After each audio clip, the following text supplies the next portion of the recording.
हमारे यहाँ फर्नीचर, पलंग, सिंगारदान, सोफा सेट, अलमारी, dining table, fridge, computer table और दीगर कंपनियों के फर्नीचर दस्तियाब है। एक मरतबा तशरीफ लाकर खिदमत का मौका दे। प्रोप्राइटर मौलाना शबीर साहब, deluxe furniture mall and home appliances, fruit market के सामने, माल्टेगिरी रोड, कामठा, नांदेड़। अस्सलाम वालेकुम नाज़रीन, नांदेड़ उर्दू न्यूज़ में आपका इस्तकबाल है। चलिए नजर डालते हैं आज की अहम खबरों की तरफ। नांदेड़ के सरकारी हॉस्पिटल के सिविल सर्जन ने कोरोना का अपडेट जारी किया है, जिसमें बताया गया है कि 3046 सैंपल्स की जांच की गई, जिसमें 150 पॉजिटिव मरीज पाए गए हैं। इनमें 65 पॉजिटिव शहर नांदेड़ से ताल्लुक़ रखते हैं, जबकि 173 मरीज सेहतयाब होकर मकानात को लौट चुके हैं। अभी तक नांदेड़ में कोरोना से सेहतयाब होने वालों की तादाद 86,973 है। कोरोना अपडेट में बताया गया है कि ज़िले नांदेड़ के सरकारी और खानगी अस्पतालों में अभी 768 कोरोना पॉजिटिव एक्टिव मरीज ज़ेर इलाज है। इनमें 25 की हालत नाजुक बतलाई जा रही है।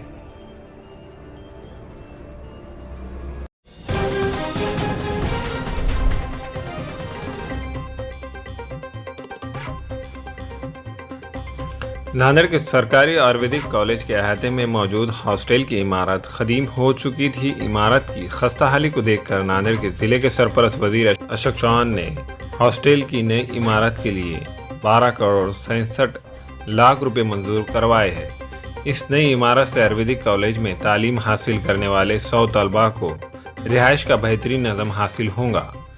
नांदेड़ के सरकारी आयुर्वेदिक कॉलेज के अहाते में हॉस्टल की ख़दीम इमारत मौजूद है, जिसमें 21 रूम मौजूद थे। हर रूम में 3 तलबा को रहने का नज़म था। इस तरह से हॉस्टल में 48 तलबा के रिहाइश का नज़म था। सरकारी आयुर्वेदिक कॉलेज नांदेड़ में तालीम हासिल करने वाले तलबा को यह हॉस्टल की इमारत नाकाफ़ी साबित हो रही थी। दिगर तलबा खानगी तौर पर रूम किराए पर हासिल करके रिहाइश पजीर थे। पिछले दिनों आयुर्वेदिक कॉलेज के जिम्मेदारान और तलबा ने भी अशोक चौहान से मुलाकात करके इस जानिब तवज्जो दिलवाई थी।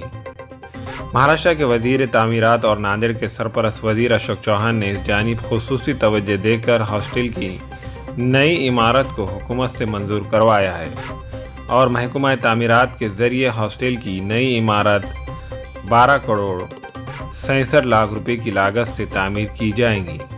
3 मंजिला इस नई इमारत में 100 तलबा के रिहाइश का नज़म रहेगा। अशोक चौहान की इस कामयाब नुमाइंदगी पर आयुर्वेदिक कॉलेज के तलबा ने इनका शुक्रिया अदा किया।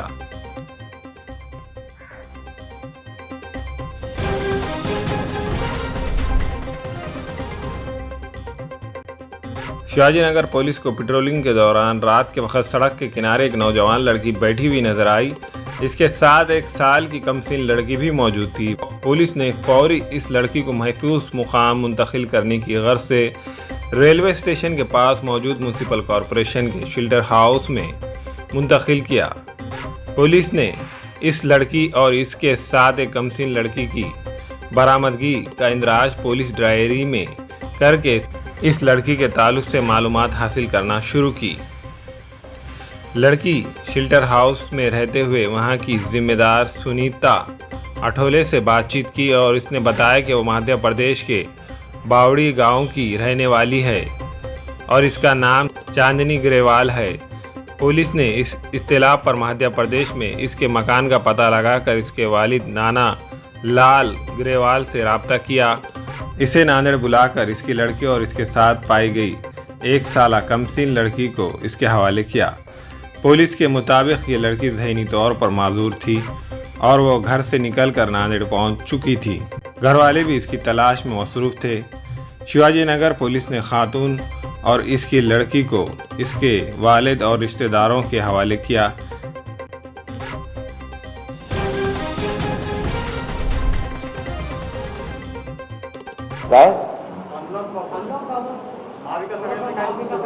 अनब्लॉक बाबत पूर्णपणे सुसंवाद आहे। तुम्ही बघताय, ज्या दिवशी कोरोना आला त्यावेळेस राज्याचे प्रमुख म्हणजेच मुख्यमंत्री उद्धव ठाकरे साहेब हे लोकांच्या समोर सोशल मीडियाच्या आणि टीव्ही चॅनलच्या माध्यमातून येतात। ते पूर्णपणे सांगतात। ते सांगितल्यानंतर मग त्या खात्याचे सार्वजनिक आरोग्याचे मंत्री म्हणून अनेकदा राजेशनी पण त्याच्याबद्दल सांगितलं. विजय वडेट्टीवार सांगतात.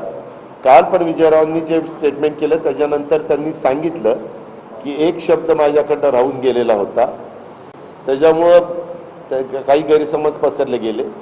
शेवटी सरकार कुणाचंही असलं तरी राज्याचे मुख्यमंत्री जे सांगतील ते सरकारचा अंतिम निर्णय असतो.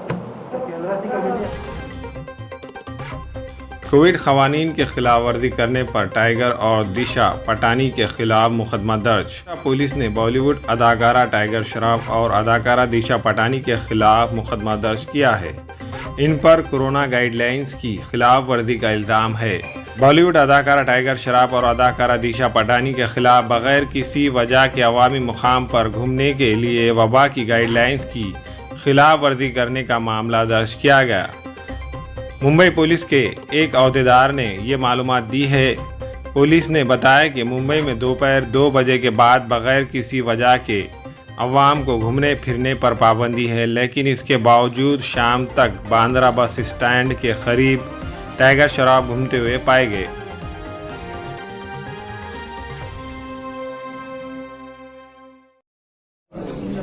मराठा आरक्षणाचा दुर्दैवी खून जो पडला आणि आमच्या मराठा समाजाचं अहित झालं, यामध्ये अशोक चव्हाणांची भूमिका ही दुतोंडी आहे. कथनी आणि करणी मधल्या फरकाची आहे. किंबहुना त्यांच्या वर्तणुकीचा आणि त्यामुळे झालेल्या परिणामावर मराठा समाजाचं आरक्षण जे गेलं त्याचं वर्णन करायचं झालं तर चव्हाण साहेबांच्या तोंडात गोड आणि मनात खोड अशा स्वरूपाचं आहे. त्याचं कारण सुप्रीम कोर्टासमोर गायकवाड आयोगाच्या बाजूने भूमिका मांडण्यामध्ये अशोक चव्हाण साहेबांची उपसमिती कमी का पडली. दुसरा प्रश्न, सुप्रीम कोर्टासमोर गायकवाड आयोगाचे सर्व कागदपत्रे परिशिष्टासहित आणि जोडपत्रासहित इंग्रजी अनुवाद न करता का ठेवले गेले किंवा का प्रेझेंट केले गेले नाही. नंबर 3, एकाच दिवशी राज्यपालांकडे आरक्षण द्या म्हणायचं आणि अशोक चव्हाण साहेब काँग्रेसच्या शिष्टमंडळाचे सदस्य म्हणून त्याच दिवशी मुख्यमंत्र्यांकडे जाऊन आरक्षण तर जाऊ द्या, आरक्षणाच्या फायद्यावर तर बोला, अशी भूमिका का बदलली हे संशयास्पद आहे.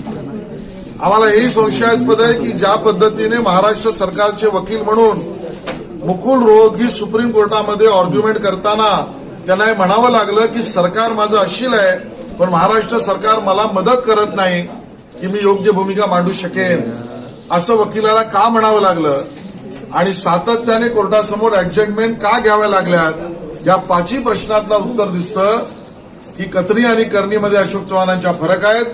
त्यांची भूमिका दुतोंडी आहे, तोंडात गोड आणि मनात खोड अशा पद्धतीची आहे. काँग्रेस आणि अशोक चव्हाणांची नेमकी भूमिका काय आहे?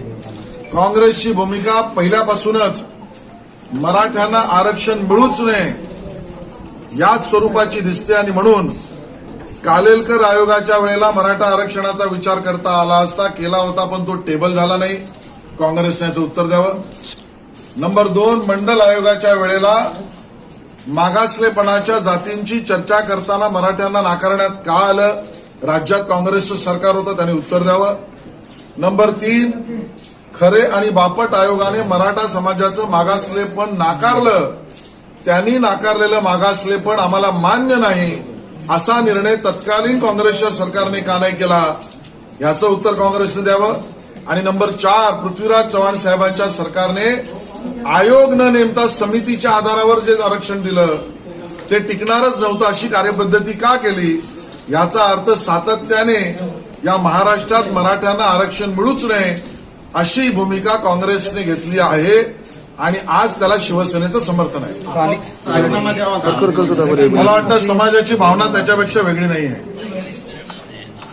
ठीक आहे साहेब, राज्यामध्ये कोरोनाच्या लॉकडाऊन नंतर अनलॉकचे 5 स्तर ठेवलेले आहेत वेगवेगळे. प्रत्येक जिल्ह्याला त्यासाठी वेगवेगळे झोन दिलेले आहेत आणि एकूणच ही गोंधळाची परिस्थिती असणार आहे. माननीय मुख्यमंत्री महोदयांनी पुनश्च हरिओम एकदा केला, आता अनलॉकडाऊन करतायत आणि त्या प्रक्रियेमध्ये टाकलेले टप्पे हे 5 आहेत का 15 आहेत हे जनतेला कळण्याची स्थिती नाही. माझा थेट सवाल आहे त्यांच्या मुख्यमंत्री कार्यालयात असलेल्या सचिवांना, त्या 3 सचिवांनी या 5 अस्सलाम वालेकुम, मैं इमरान खान। हमें उम्मीद है कि आपको हमारा चैनल अच्छा लगता होगा।